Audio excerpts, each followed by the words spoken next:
Hey guys, Gary here. Welcome to my channel Just Talk, and today I am going to be unboxing, installing, and configuring this little guy from Ubiquiti, the Smart Floodlight.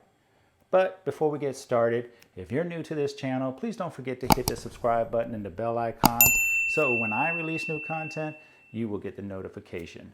And if you'd like to follow me on Instagram, you can find me at Gary with 2 R's S Studer. So without further ado, let's unbox it. Okay, now that we have the box open, let's go ahead and take a look to see what comes inside. First of all, you have your instructions on how to set up the device. You have your angle bracket with the level on it. And this is the one that I'm going to be using on the back of my house.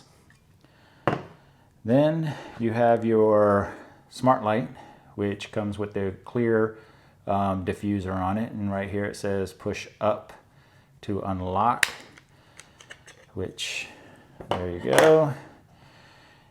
There's your LEDs, and on the back you have your reset button, and of course your PoE input, which is 802.3AF, which I will be connecting to my flex switch in the garage.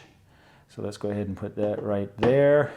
And on this side, you have your diffuser, which all you have to do is put it there, slide down, and now you have the diffuser, which I'll be testing to see which one I'm actually going to be using, the clear one or the frosted one, depending on how far the light is cast. So I'll go ahead and take that off. And then on this side, you have, of course, your scan here to get started, QR code. And then you have your, what looks like the straight bracket. Yep, it's the straight bracket with the level on it. I won't be using this one, so we can set that aside. And then you have all your hardware. You got 4 anchors, 4 screws, and this little, not sure if you can see that one, this little screw right here, which once you get your device mounted, right, there's a little spot right here to go ahead and screw it in so that no one can take it or it fall off. So that's basically it with what we have inside the box. So on that note, let's go ahead into the garage and run the cables for this thing. Okay guys, now that we're in the garage, I was gonna video myself installing the cable, but I decided to keep this particular video shorter. So I went ahead and ran the cable without filming it, but let me show you the setup. So from a previous video, I had installed the flex switch and the camera. So all I had to do was run another cable up and over for the smart floodlight and to the outside. And what we're gonna do is go ahead and go outside and show you the actual floodlight itself. So let's go. All right guys, now that we're outside, I'd like to show you where I actually mounted the floodlight. It's about 10 feet up. It's got a 5-meter motion sensor on it, which is about 16.4 feet. And currently I have the clear piece on it. It also comes with the white diffuser, which I'll be testing later on when it gets dark, because I'd like to show you how far the light is actually cast. We still got to do some configurations with it, because you can set it up and pair it with a camera, which I'll be doing with one of my G4 Pro cameras, which will extend the 5 meters as far as the camera motion sensor goes. We also can, I believe, set the timer on how long the light stays on and turns off. And I believe you can also set it to not turn on during the day. So what we're going to do later on tonight is come out here and test how far the light is actually cast. It comes with a clear plastic cover, and it also comes with a white diffuser, and I'll go ahead and test both of those. With that being said, I'll see you later tonight.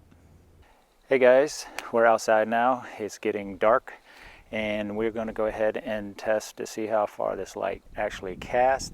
Just remember though, this is right out of the box. There's no configuration. As a matter of fact, it's just plugged into the flex switch that's on the other side of this wall in the garage. So on that note, let's see how close we can get before that thing triggers. Okay, we're probably about 3 or 4 feet from the house, and as you can see, the lights, it's cast fairly well. So what we're going to test next is with the diffuser. So I happen to have it right here. Let's go ahead and get this connected and see how the light differs. All right, now that I got the diffuser on, I'm gonna go ahead and walk toward the light, and let's see how close we can get before it triggers. Okay, again, it's about 3-4 feet, and as you can see with the diffuser on, it's still bright, pretty bright actually. But I think what I'll do is go ahead and use it without the diffuser, because I like it to be really bright.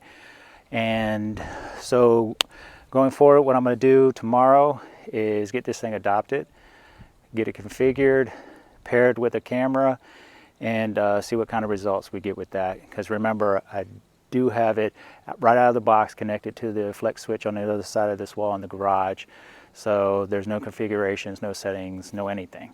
So we'll go ahead and configure this thing tomorrow, and I'll see you then. Okay guys, now that we're back at the PC, we're going to go ahead and get this floodlight adapted and configured. So what we need to do first though is go to our USW Flex and enable port 3, because that's the port it's currently plugged into. And I am going to put that in my camera profile. There. We'll apply the changes. And now that we have that enabled, we'll go over to the UNVR and let's see if we can actually add the device.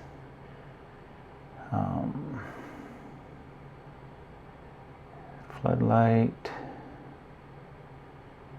everything's connected.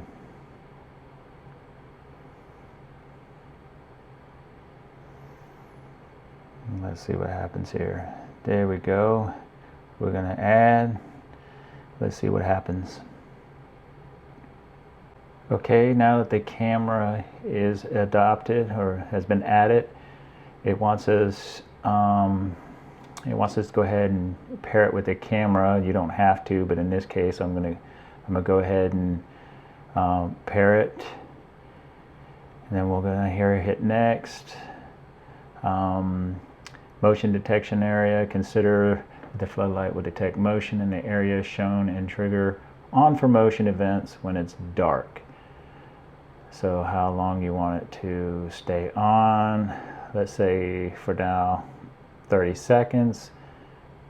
All right, next you want it set the light schedule for on motion or when dark, always on. I'm gonna do this when dark, always on. And of course you got manual. Let's see what manual is. We'll say dark when always on. All right, and there you have it. So let's go ahead and take a look at what we can do in here. Okay, on the about page, it gives you the name, status, model, firmware it's on, IP address, which I'm going to change later, MAC address, link state, the usual stuff. If we go to general, you got your name, what camera it's actually paired with, I believe if you go in here, you can pair it with another camera if you want. So now we'll check lighting. When dark is always on. I actually thought about this. I don't want it always on. So we're going to change this over to on motion to trigger. And let's just say always for now. I'm going to test that. We'll leave it at 30 seconds. Motion sensitivity, we'll leave at 88%, and we'll mess around with that, see if we need to tweak it. So let's hit apply changes. And then of course you have manage, which you can locate, reboot, and unmanage. That looks like it's about it. So let's see. Let's go over here. Let's go to the flex and clients and guests. As you can see, it has it right there. Let's go to clients, see if we see anything here. Oh, there it is right there. Let's click on that. Let's see what we have. Port 3, yep. Network activity. Configuration. We can give it a name.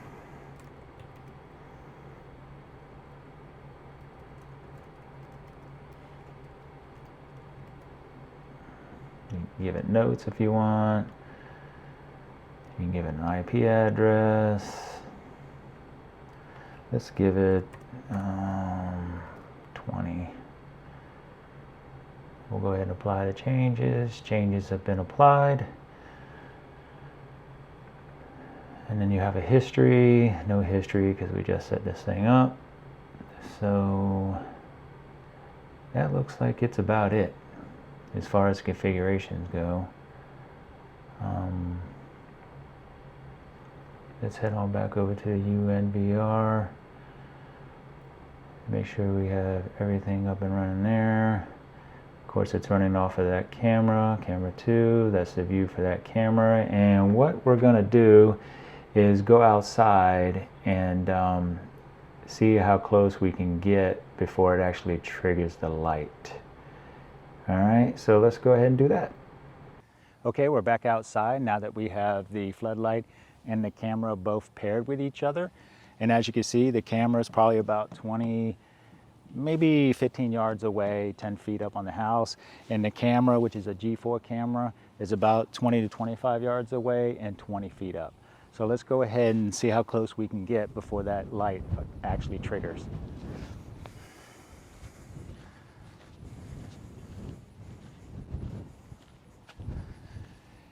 Okay, I think we're probably about 20 to 25 feet away, and probably about 15 yards away from the camera that's up there in the corner of the house. I think that's pretty good as far as the picking up the motion from me and triggering the light. So some of the things that I actually like about this particular floodlight is the fact that, one, you can set it for always trigger on motion. You can set it for just the trigger at night on motion. You can set it so that if you're working out in the backyard at night and you need some extra light, you can actually set the floodlight to stay on until you're done. You can also set the floodlight between 15 seconds and 15 minutes. You can set the actual brightness of the light, and it actually comes with a clear plastic cover or the white frosted diffuser. But the setting that I actually like the most is the fact that you can pair it with any of your cameras, your Ubiquiti cameras. So again, if you're new to this channel, please don't forget to hit the subscribe button and the bell icon. So when I release my next video, which will be soon, and on the RPS, the redundant power supply, you will get the notifications. So until the next video, stay safe, my friends.